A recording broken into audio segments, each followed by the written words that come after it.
Hey everyone, welcome to Professor Long's Lectures in Anatomy and Physiology. Again, we're in this coronavirus shutdown, so I'm doing these lectures for my students and my classes. If anyone out there in YouTube land finds these helpful, outstanding. I'm glad it helps you. I hope you can learn something from it. Anyway, I am doing these quick impromptu videos. This video is intended for my students taking my 2401 or Human Anatomy and Physiology 1 course, and we're working on the nervous system. This video is going to be the fourth video in the series of nervous system lectures. The last video, I completed all this. I just finished that video, but I want to keep them to around 20 to 25 minutes. Every now and then I got to go a little longer. Anyway, so what we were talking about in the last lecture was the establishment of the resting membrane potential. Why is it that neurons are sitting at minus 70 millivolts, which is the unequal distribution of sodium and potassium ions? There are other ions inside the cell that can affect things like action potentials and other things, but they are minor players when you do all the equations, the mathematics behind it. Anyway, and the experiments bear that out. But what we saw is anytime we open a sodium ion channel, a gated channel, that we can alter resting membrane potential. Because of the unequal distribution, sodium ions come rushing in, the cell becomes more positively charged. Anytime I open potassium channels, because of the concentration gradient, potassium exits the cell will hyperpolarize, okay? It becomes more negatively charged inside. And the sodium-potassium pump is always fighting this. I always imagine being in a boat in a lake or something, and let's say the boat's leaking a bucket of water every 10 seconds. Well, then you're going to have to scoop that bucket, let it fill up, and get that water out. The leaking is the leaky channels. You are the pump. It requires energy to pump the ions out. Now, if you can do that and you can keep up with that, so let's say every second you have to scoop a cup of water out in order to keep up. What if someone opened a bunch of hatches in the boat, in the bottom of the boat, and let water rush in faster than you can keep up with? Then the boat would start to take on water. Okay, so that would be sort of the sodium ion channels opening, the gated channels, and we're letting sodium rush in faster than the sodium potassium pump can keep up with, and we see changes in resting membrane potential. Students have to understand the concentrations of which ions. Where do we have more sodium? Where do we have more potassium? Where's the higher concentration? Which direction the ions move. You need to understand that leaky or passive channels let the ions flow through. The sodium-potassium pump is trying to fight them, holding it steady at resting membrane potential. For our neurons that we're studying right now, it's minus 70 millivolts. And what you also have to understand is if I open sodium channels, because of the concentration gradient, the cell will always move more positive and depolarize. Sodium would come rushing in faster than the pump can keep up with, and we'll see a slight positive change in voltage. If I open potassium channels, every single time, based on the potassium gradient, potassium will exit the cell, the neuron will become more negative in charge because I'm taking away positive charge from an already negative situation. So now, we established that, and we established the different types of ion channels, chemically, voltage, and mechanically gated channels. What we need to understand is how do action potentials occur? So in my note set, I have a little table here, and we're going to talk about some things here, and we're going to fill this in. In order to fill it in, and we'll do this eventually, I need to kind of review some of this, or actually talk about the neuron itself, and we're going to measure the action potential diagram in a multipolar neuron. So all this was left over from the last video. If you don't understand all that, you certainly need to go back and watch video number 3, okay? The nervous system lecture number 3, which is ion channels and ion movement, okay? So, get all this off here. I got a newer, bigger board, although it doesn't stick to the wall as well. I'm going to have to figure something out. But anyway, so let's look at our multipolar neuron.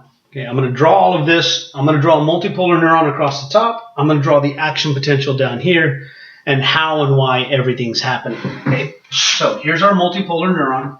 These would be the dendrites. If you don't know the anatomy of the multipolar neuron, go back and watch the first, or actually the second nervous system lecture. But I have a bunch of dendrites here. I'm actually going to erase this dendrite. I'm just going to make a big empty piece of the cell membrane here because I need this. Okay, it's going to look goofy, but just bear with me. Neurons can look rather goofy. The axon hillock, we have the axon coming all the way down here, and then at the very end, the neuron will split into a bunch of telodendria, that ends up in synaptic knobs. As you guys should know from studying the neuromuscular junction, the synaptic knobs are filled with thousands of these tiny vesicles. These are way too big. I'm not drawing anything to scale, but those little vesicles are going to be filled with chemicals called neurotransmitters. And so there's a whole bunch of neurotransmitter in here, thousands of molecules each. When one of these neurotransmitters, one of these vesicles, fuses with the cell membrane, it will exocytose the neurotransmitter. Over here would be the dendrites of my next multipolar neuron, making their massive dendritic tree, and then this neuron will go and form telodendria and synaptic knobs, and it'll communicate to the next neuron, and so on and so forth. Rather ugly neuron down there, but you can understand how neurons communicate across small gaps called synapses or synaptic cleft, and the postsynaptic membrane. This is our, sorry, my allergies are killing me, and I'm not going to start this video over. Look, as the action potential arrives down here, we talked about voltage-gated channels in the last video. We have some voltage-gated calcium channels. The concentration of calcium ions, that's Ca2+. Let me rewrite that a little more neatly for you. The concentration of calcium ions is much higher outside the cell than it is inside. And most of the neuron doesn't have a lot of calcium ion channels on it, but we do have some voltage-gated calcium ion channels all over the synaptic knobs. I'm only drawing one channel, but there are thousands in a little patch of membrane. These are voltage-gated calcium ion channels, and like I talked about in the last video, when a voltage arrives, they will open, and because of the concentration gradient, calcium will rush into the cell, cause the synaptic vesicles to fuse with the synaptic membrane of this presynaptic neuron, the neuron before the synaptic cleft. The presynaptic membrane, or the presynaptic neuron, when depolarized, will release neurotransmitter into the synaptic cleft. That neurotransmitter will flood the synaptic cleft if released. And because of the nature of the voltage, all of the synaptic knobs would release neurotransmitter. And then all of these receptors on the postsynaptic membrane, if these are the correct receptors for that neurotransmitter, then they will bind and it will alter the resting membrane potential of this neuron. Those receptors can be attached to chemically gated sodium channels, chemically gated potassium channels, in some cases chemically gated calcium channels, depending on what we're looking at the human body. Usually sodium and potassium channels. We're going to keep it simple for now. All right? So we know that neurons can communicate to a skeletal muscle cell at a neuromuscular junction across a synaptic cleft. If you don't understand that, then you need to go back and watch the neuromuscular junction videos. So anyway, that will be what, like muscle lecture, I don't know, 3 or 4. So now we understand all this, and I told y'all before, if you watch those videos, once you understand one synapse, you understand them all. We looked at a neuromuscular junction that releases the neurotransmitter acetylcholine. The receptors are acetylcholine receptors, and there's an enzyme that lives in the synaptic cleft called acetylcholinesterase that breaks down the neurotransmitter. All synapses work the same way, essentially.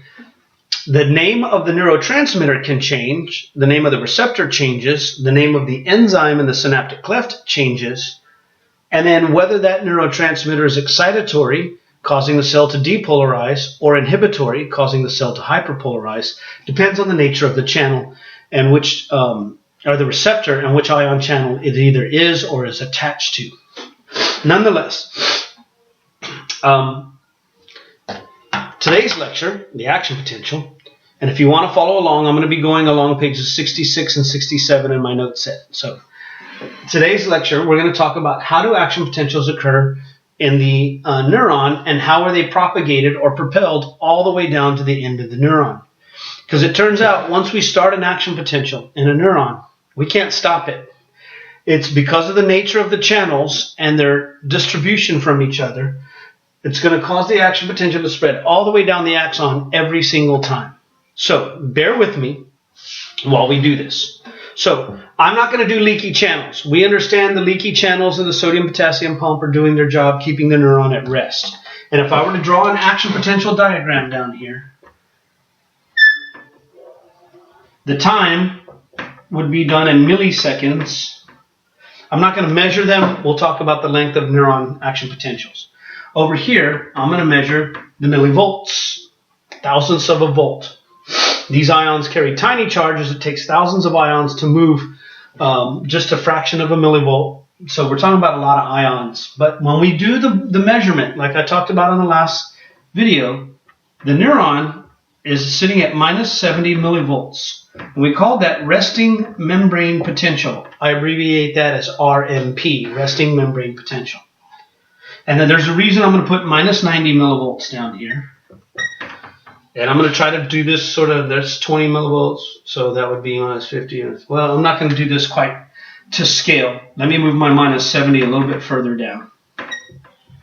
Don't alter your drawing if you've already done this. Just know that it's not going to be to scale. Let's say this is about 0 millivolts. And this is like plus 30 millivolts. Again, I know that's probably not to scale, but just bear with me. And right about here, minus 60 millivolts. Minus 60 millivolts, we're going to call the threshold, or the threshold potential. Because once we cross that threshold, there's no turning back. And it was explained to me by one of my very fantastic, sometimes eccentric, but really brilliant professors that taught my anatomy and physiology at UTSA, Dr. Nichols Grimes. I hope he's doing wonderfully well. It's been many years since I've spoken to him, but he was a huge influence on me and a brilliant lecturer. So anyway, the reason they call this the threshold is because I guess in ancient law, a couple that said their vows was not considered married until they crossed the threshold of the man's abode. So in ancient England, if you got married but you didn't move in with the man, you weren't technically married. It was kind of consummated not by a physical act or a sexual act, like people think of these days, but it was consummated by the woman moving in with the man, supposedly.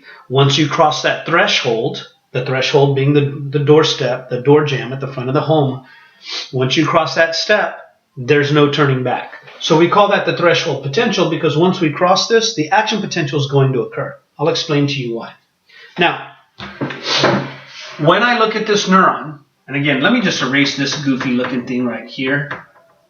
But I have a multipolar neuron, and I need some space here to draw on it, okay? Let's say everywhere that I make a blue line,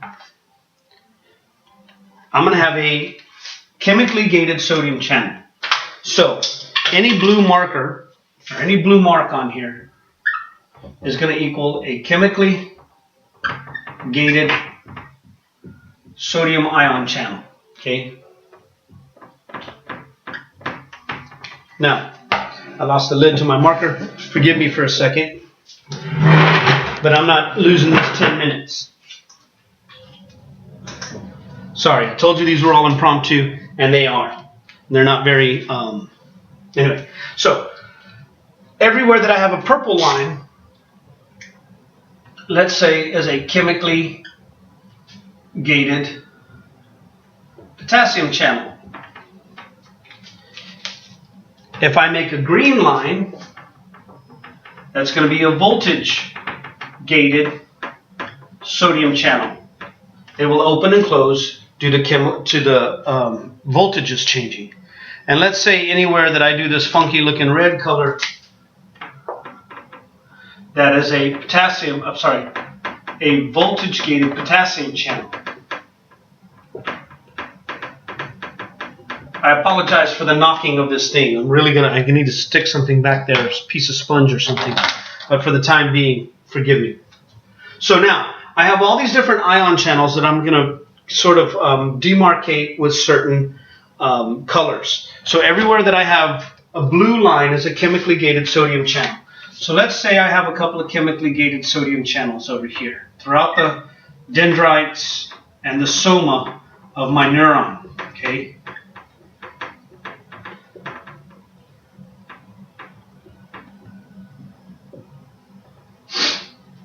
I have all these chemically gated sodium channels. I also have some chemically gated potassium channels spread out all over the neuron, sometimes in the very close proximity of my sodium channels. And I mean, there's thousands of these things all over the dendrites and the axon. I can tell you because we did neuron morphology. When I was an undergrad, I worked in a lab where we actually saw where these things were. There's a thing on a dendrite called a thorny excrescence, and where those little thorny looking things stick out. Turns out there's always a synapse there, and there's tons of these channels. Anyway, so I have all these chemically gated sodium and potassium channels. Blue is sodium, purple is potassium. Okay. Now, when I get to the axon hillock, I can have some chemically gated channels. I'm still going to have some of these chemically gated sodium channels, but that's about where they start to end. I don't have a lot of chemically gated channels down here, and it makes sense I'm not going to, because another neuron is not going to synapse down there. Now, this is where I start switching to the voltage gated channels. I start having abundances of voltage gated sodium channels all throughout the entire axon. And they're a certain distance apart, until I get all the way down to the voltage-gated calcium channels down there. So I would have these voltage-gated sodium channels literally all the way down my neuron, all the way up to the calcium channels, okay? And then I'm going to have voltage-gated potassium channels also all down my neuron here. And these things are all interspersed with each other like this. So essentially, we have a lot of chemically gated channels all over the soma and the dendrites and going up to the axon hillock. I have voltage gated channels from the axon hillock all the way down. I hope these colors are appearing for you. I really can't see the color very well on my monitor on my screen, but nonetheless. So we're set up with all of this, and we also understand from the last video that every time I open a chemically gated sodium channel, if I do nothing, if I don't stimulate this neuron at all, the cell will be sitting here at minus 70 millivolts, and the voltage will not change very much at all. It might waver a slight bit, but nothing traceable. Now, let's say I have another neuron here, and this neuron has the ability to dump a chemical that excites sodium ion channels. So when it dumps this neurotransmitter into the synaptic cleft, this blue neurotransmitter can start to bind to these chemically gated sodium channels. As you know, when I start to open or activate a chemically gated sodium channel, so I'm just going to put chem sodium here for a chemically gated sodium ion channel. Okay, it's not a very good sodium, but nonetheless.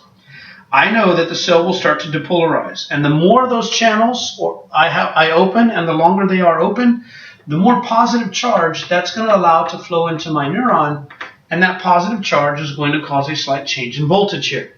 If I remove the neurotransmitter, I stop releasing it, it's broken down, and those channels close, then the sodium-potassium pump would restore everything back to rest. And the neuron would be sitting here at rest again. Now, since I did not reach my threshold here, this is a small change in voltage, but it's not enough to stimulate the voltage-gated channels to open, because it's a small local event and not enough sodium ions are going to diffuse down that far to cause enough voltage change to open the first voltage-gated channel. And one of the reasons is this. As we go through these channels, there's a table in my note set. It's on page 66. The leak channels, their stimulus to open and close, there is none. They're always open. For chemically gated sodium channels, their stimulus to open is usually what we call an excitatory chemical or an excitatory neurotransmitter. And the comment is they can depolarize to threshold. Depolarize to threshold. I'll fill in this table or put some notes on a worksheet for you guys that are in my class. Chemically gated potassium channels, what stimulates them to open and close is the presence of an inhibitory chemical, an inhibitory neurotransmitter, or something that will hyperpolarize the cell, and so that will cause ions to flow out of the cell, causing the cell to hyperpolarize. Forgive me for a second.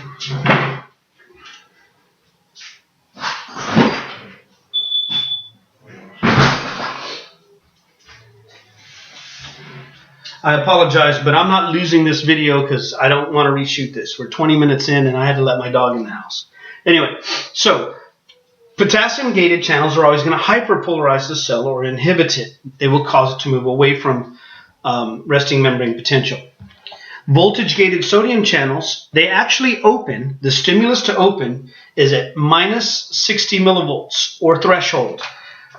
Voltage-gated channels, if I stimulate a piece of membrane where one of those channels is to hit minus 60 millivolts, that channel is going to open. The nature of these channels is that they stay open until so much ion rushes through them that they close at plus 30 millivolts. So voltage-gated sodium channels open at threshold, minus 60, and close at plus 30 millivolts. Technically, they start closing at 0 millivolts, but by the time they all close, so much sodium is rushed in, we actually kind of have a little overshoot to about plus 30 millivolts. By the time they close, voltage-gated potassium channels begin opening somewhere in this range, and as potassium starts to rush out of the cell, we've closed all the voltage-gated sodium channels, now potassium is going to rush out of the cell. Well, if the potassium rushes out, that would actually bring the cell back down. If I'm letting sodium in and potassium out, it could bring the cell back towards resting membrane potential or repolarize it. And the voltage-gated potassium channels begin closing at minus 70 millivolts. They close so slowly that excess potassium leaks out, and they'll actually hyperpolarize all the way down to minus 90 millivolts. For voltage-gated calcium channels, you simply need to know that they are present at the synaptic knob and cause neurotransmitter release for now. Okay, so I'll go over that table in detail on the worksheet so you guys know what to write in there. And we're on the bottom of page 66. We're going to talk about graded or subthreshold potentials. A graded potential is any change in resting membrane potential that does not reach threshold. They're also called subthreshold potentials because they're below threshold. We can have excitatory subthreshold potentials. Like anytime I open a chemically gated sodium channel, I'm exciting this cell. I'm getting it closer to firing off, so it's starting to get excited. Kind of like if you're pulling up closer and closer and closer to Fiesta, Texas with your kids, they start getting excited. And the closer you get to the gate, the more excited they are. Once you open the gate and they're in, they're gone. We fire an action potential. So we call those excitatory postsynaptic potentials. At this postsynaptic membrane, my presynaptic neuron, my postsynaptic neuron. At the postsynaptic membrane, if I open chemically gated sodium channels, I'm going to get an excitatory postsynaptic potential. I've opened chemically gated sodium channels, so I get what's called an EPSP. EPSP, let me rewrite that a little bit more neatly, stands for excitatory postsynaptic potential. Excitatory postsynaptic potential, EPSPs. EPSPs are always going to cause the cell to become more positive inside because we open the sodium channel, sodium rushes into the cell becomes more positively charged or is said to be excited, it's getting closer to threshold.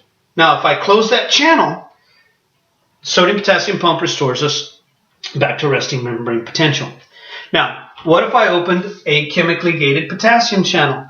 Let's say this neuron releases a neurotransmitter that binds to chemically gated potassium channels and opens them. Because of the unequal ion distribution, potassium will exit the cell. I'm already negative. If I lose positive charge, then the neuron starts to become more negative. The more channels I open, and the longer I open them or have them held open, the more potassium exits the cell, the more negative it will become. And I will move away from the threshold. If I close the channels, sodium-potassium pump will restore us right back to rest. Okay? Now, the further away I go from the threshold, normally it takes a 10 millivolt change to reach threshold. But if I started right down here, if I opened a whole bunch of potassium channels, and then I dumped a whole bunch of an excitatory neurotransmitter that opens sodium channels, if it only took 10 millivolts to go from rest to threshold to fire an action potential, but I start down here, let's say I'm at minus 85, and I have a 10 millivolt change, is that going to get me to threshold? No. So essentially, every time I open potassium channels, I'm just going to put chem potassium here. Chemically gated potassium channels opening allow potassium to exit the cell, hyperpolarizing it, making it harder to reach threshold or inhibiting us reaching threshold under normal conditions. So they call those IPSPs, inhibitory postsynaptic potential. They are a type of graded potential. I have depolarizing graded potentials and hyperpolarizing graded potentials. In depolarizing graded potentials, they are excitatory, EPSPs. Open sodium channels, sodium enters the cell becomes more positively charged or is said to become excited, moving closer to threshold. IPSPs, or hyperpolarizing subthreshold potentials, happen when I open chemically gated potassium channels. Potassium exits the cell becomes more negatively charged or is said to be inhibited, hence the term IPSPs. Okay? Knowing that, I know I can mess with the neuron. And what happens is, there are many, many synapses all over these dendrites and even at the axon hillock, and these neurons are releasing different neurotransmitters, opening different channels. And some of them might start to excite it, but then a lot of potassium can bring it back down, and they're kind of adding up all of this information. Now, one of the tricks is, because of the voltage-gated channels, if enough sodium ions, if enough positive charge flows in here, and as it flows in, if enough of this positive charge, even though some's being kicked out, some will diffuse from areas of higher concentration to areas of lower concentration. If enough of this positive charge reaches the first voltage-gated sodium channel, then it will open. So let's say I have a whole bunch of neurons here dumping excitatory neurotransmitters, chemicals that open chemically gated sodium channels. And I hold those channels open long enough that the cell reaches threshold. Once the cell reaches threshold, then I begin opening the first voltage-gated sodium channel. And because of their nature, they'll open at minus 60 millivolts, and they will not close until we get to around 0 to plus 30 millivolts. They start to close, and enough sodium is entered that the neuron will actually have so much positive charge it moves all the way up to plus 30 millivolts. Now, granted, that's after we've already stopped all of this other information, so eventually we excite it, and then the excitement goes away. They open, and in this little patch of membrane, I'm going to add tons of positive charge. This is 100 millivolts from minus 70 to plus 30, and that's billions of sodium ions in here. All that green is positive charge. Because it's all diffusing in the same direction, it's going to hit the next voltage-gated channel. We'll get to this in a moment. But at this little patch of membrane right here, I've got all this sodium now. I've closed the sodium channels. But remember, at plus 30 millivolts, that's when we begin opening voltage-gated potassium channels. When I start opening voltage-gated potassium channels, they open, and they will open around plus 30 millivolts. And so much potassium will leak out of the cell that the cell will start to move back down towards resting membrane potential. It's literally like erasing all of these sodium ions, and I move back down in a more negative direction. They start closing at minus 70 millivolts. When we get back to resting membrane potential, I don't know if that's the right height, but it's close. Okay. Now, the sodium channels, it turns out physically, they've worked out the physical structure, have a channel on top and a door on the top and a gate on the bottom. The bottom gate is open. When we open them, sodium ions rush in, and then they close rather quickly, and then they reset. They open and let with a certain voltage-gated sodium channels open, sodium ions come rushing through, and then they close, and then they reset. Potassium channels seem to have only one gate, so they open, and when they close so slowly, excess potassium is leaking out of the cell before they close. Because the excess potassium is leaking out, it actually causes the voltage inside the cell to go beyond rest, and it dips all the way down to minus 90 millivolts. By the time we hit minus 90 millivolts, all those voltage-gated potassium channels have all closed, and then our sodium-potassium pump will restore everything back to rest. This is an action potential. And it turns out when you study neurons and you fire action potentials, once I fire an action potential in this neuron, it will always go from resting membrane potential to threshold. Once I hit threshold, it has to go to plus 30 millivolts because of the nature of the voltage-gated sodium channels. When they're all closed, then I open the voltage-gated potassium channels, and it has to swing all the way back down to minus 90, and then it can be restored back to rest. That event takes about 2 milliseconds, 2/1000ths of a second for this patch of membrane. So an action potential is sort of this little local event here. Graded potentials are local events that don't reach threshold. And they're called graded potentials because, for example, if I open a sodium channel for just a fraction of a second, I might get a small bump. If I open a sodium channel for longer, I might get closer to threshold. So there's different gradations or sizes of these. And my potassium ones, my IPSPs, can be very small or very large events. Okay, so one of the differences between EPSPs and our graded potentials and action potentials is graded potentials can vary in size, but they're always below threshold. Action potentials must always reach threshold. And once they do, they have the exact same shape, the same numbers, based on the nature of the opening and closing of the voltage-gated channels. Graded potentials are always small, localized events. Action potentials will spread all the way down the neuron, which is the last part of this lecture. I know it's starting to get a little long, but follow along here. This action potential is occurring at one patch of membrane. But remember, in order to go from minus 60 millivolts to plus 30, once I hit threshold and open the first voltage-gated sodium channel, so much sodium is going to rush in, and because the wave of sodium that caused it to open is coming in from behind it, then when the sodium rushes in, the concentration gradient causes the sodium to diffuse in one direction. And all these sodium ions entering here can only diffuse in this direction. Now it's going to take the next voltage-gated sodium channel, only 10 millivolts, but I have 100 millivolts worth of ions here. So naturally the next voltage-gated sodium channel is going to be tripped and open. And the next patch of membrane is going to have an action potential. And that's going to trip the next patch of membrane and the next patch of membrane. So once I start an action potential at the axon hillock, I can't stop it. It's going to continue from here, and every patch of membrane will be forced to depolarize until I get to the calcium channels, and then it will release neurotransmitter.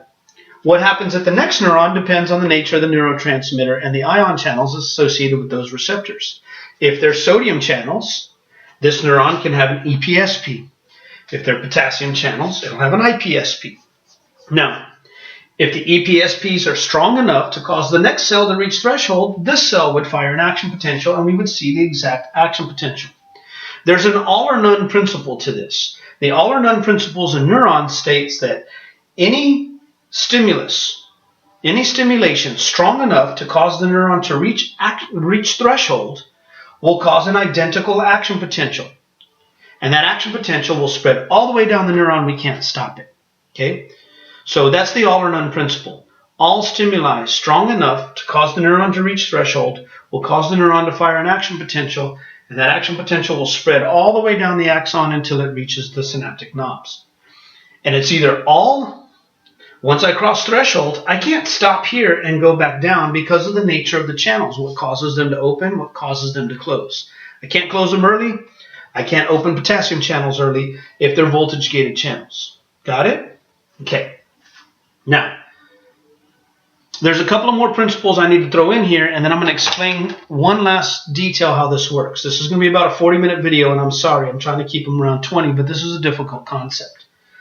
All right, now, when I look at this, there are some numbers that I'm going to put on here, and these numbers go along with my note set, but I'll tell you what's in the numbers. The first number is this little area right here in blue. That is called depolarization to threshold. And what we know about depolarization to threshold is it usually involves excitatory postsynaptic potentials or opening chemically gated sodium channels to reach threshold. Okay? So once we reach threshold, though, all of this green part of the graph is the number 2 on my series of events. Once I reach threshold, then I begin opening voltage-gated channels, and this section is called rapid depolarization. I have depolarization to threshold, chemically gated sodium channels. I have rapid depolarization, voltage-gated sodium channels, allowing sodium to rush into the cell till it hits plus 30 millivolts. Then I get to this part of the graph, which is repolarization. Repolarization is when we open the voltage-gated potassium channels. As potassium exits the cell starts to lose positive charge and return towards resting membrane potential. This part of the graph is called hyperpolarization. The hyperpolarization along the action potential occurs because as the potassium channels, the voltage-gated potassium channels begin to close, they close so slowly that excess potassium leaks out. And by the time we close them all, enough is reached out to hit minus 90 millivolts, and then we repolarize back to resting membrane potential.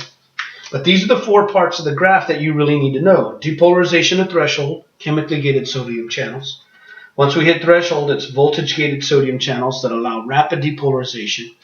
We close those channels and open voltage-gated potassium channels for repolarization. The potassium channels begin closing at minus 70 millivolts, but do so slowly that excess potassium leaks out, causing hyperpolarization. That's one action potential at one patch of membrane.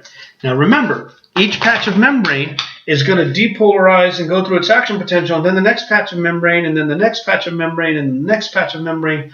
So the action potential, once started, will spread like a wave all the way down the neuron until it reaches the synaptic knob, and then we release neurotransmitter, starting this whole process over in the next neuron.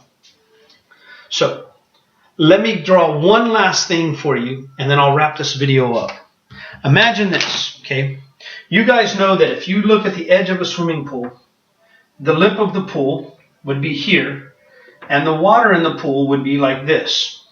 If you stood at the edge of a swimming pool with your toes sticking over, there's going to be a rule. If any water just barely nips your toe, or even if the water comes flooding over it, but anything that causes your foot to get wet in any way, shape, or form, just a little touch of a wave or a big wave, that's going to be our depolarization at threshold. This is our resting membrane potential. This is our threshold, so to speak. You with me? Now imagine it like this, okay? I have a very long swimming pool. And then I have a gap, and then I have another swimming pool here, okay?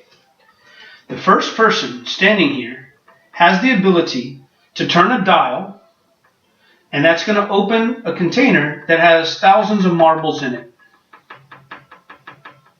Let's say 500 pounds worth of marbles. Almost like those little jelly bean distributors at the store. If I turn it just a little bit, I'll only get a few marbles out. That'll hit the water and cause just a little bit of a ripple. Okay?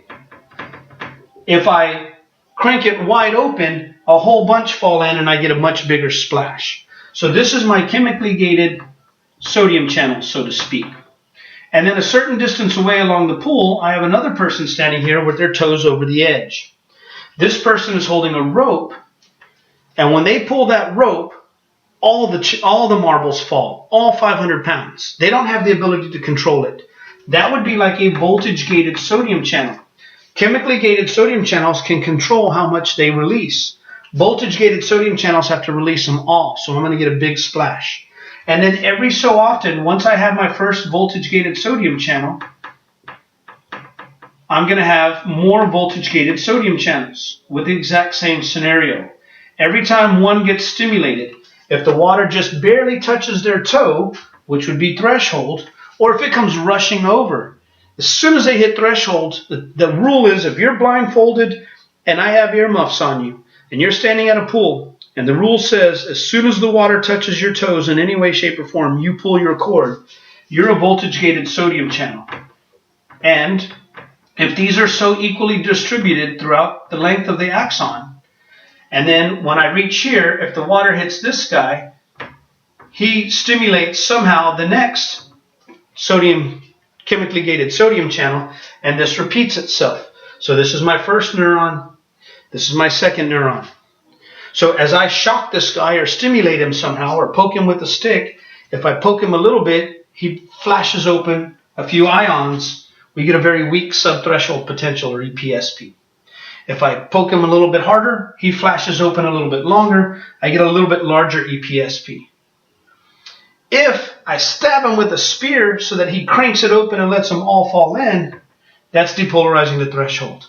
Once the water, the wave, starts to wash over here and hit this next guy, the first voltage-gated sodium channel, there's no stopping it. He pulls the cord, bam, all 500 pounds, I get a big wave, a big wave, a big wave, and eventually I release neurotransmitter onto the next neuron. You can see how once I open the first voltage-gated sodium channel, the action potential spreads like a wave all the way down. It rises and falls and can flow down the neuron because of the nature of the location and the distribution of these ion channels, the voltage-gated and potassium, sodium and potassium voltage-gated channels, causing depolarization and repolarization, depolarize, repolarize. By the time the action potential is here, down here is back at rest. And we're ready for the next action potential. Now, some instructors will have you look at the graph, and they'll have a couple of extra areas of this graph. Okay, they'll do this. I know this graph is already busy, but you'll see this. You'll see the sodium channels opening and beginning to close, and then you'll see the potassium channels opening and closing like this. And this is where the sodium is rushing into the cell, causing this to happen. Then when the sodium stops rushing in, potassium rushes in, and you see all of this happening. I'm not going to do that on my graphs. You know, there's enough to know about this without making it a little bit more complicated, but you will learn that if you take some higher level neuro or phys classes. And then the last thing I want to talk about really quickly is this. There's a thing called oh man, I'm drawing a blank. Refractory period. And we're going to talk about this briefly. I know we're getting on at 45 minutes here, but this is a tough topic. There's a thing called the absolute refractory period, meaning absolutely, positively, without a doubt, you cannot have another action potential. So the absolute refractory period.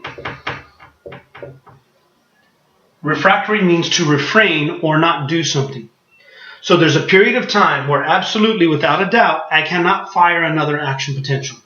And the idea is this. Once I'm past threshold, let's say I'm right here on this particular patch of membrane, and another dose of excitatory neurotransmitter is released.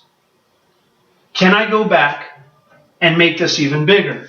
And no, I can't, because the chemically gated sodium channels, as they open and close, they have to start to reset, and it takes a little bit of time for that resetting to occur, so I can't add any more sodium to the cell whatsoever.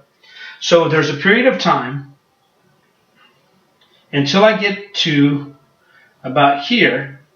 That is the absolute refractory period. Usually we draw it down here. There's a period of time when I'm above minus 60 until I get back to minus 60 that we call the absolute refractory period. I'm sorry, getting a little messy here. I absolutely, positively, without a doubt, cannot fire another action potential. Okay?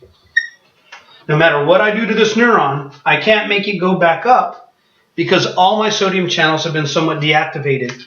My chemically gated sodium channels, the voltage ones are being reactivated as well. Now there's another period of time that goes from, let me see if I can find a different color marker, from when I hit minus 60 until I get back to resting membrane potential, called the relative refractory period. I will abbreviate it RRP, but it's defined as the relative refractory period. This is a period of time where I can fire another action potential, but the ability to do so is related or relative to how strong the stimulus is and where I am along the graph. For example, let's say I'm down here at minus 85 millivolts, and I have another 10 millivolt stimulation, so I could go back to here. Is that going to cause a second action potential to occur before I've completely reset? The answer is no. But let's say I'm right here. Let's say I'm at minus, 68 millivolts, and I have a 10 millivolt stimulus. I have a bunch of neurotransmitter release. I actually can go back up to threshold and fire another action potential. So the absolute refractory period is a period of time during the action potential when I absolutely cannot fire a second action potential because the neuron is not capable of doing so. It's not reset enough. The relative refractory period is a period of time during this action potential where I can fire a second action potential, but it's relative to the strength of the stimulus. If I'm too far down and I stimulate, it's not going to fire another action potential. It will be overwhelmed by all of this event. But if I'm down here, a certain stimulus might cause me to fire a second action potential before I've completely reset it. So absolute, cannot fire another action potential during this period of time. Relative refractory period, I can fire a second action potential without finishing everything, but it's relative to the strength of the stimulus that's needed to reach threshold again. Anyway,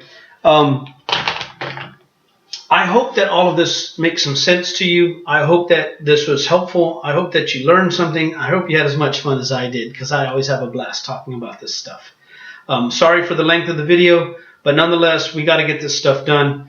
The next video, we'll talk about some other things related to this, and we'll get onto the nervous system and how it really works as a whole. So thanks for watching. Again, I hope you had as much fun as I did. See you on the flip side in video number 5.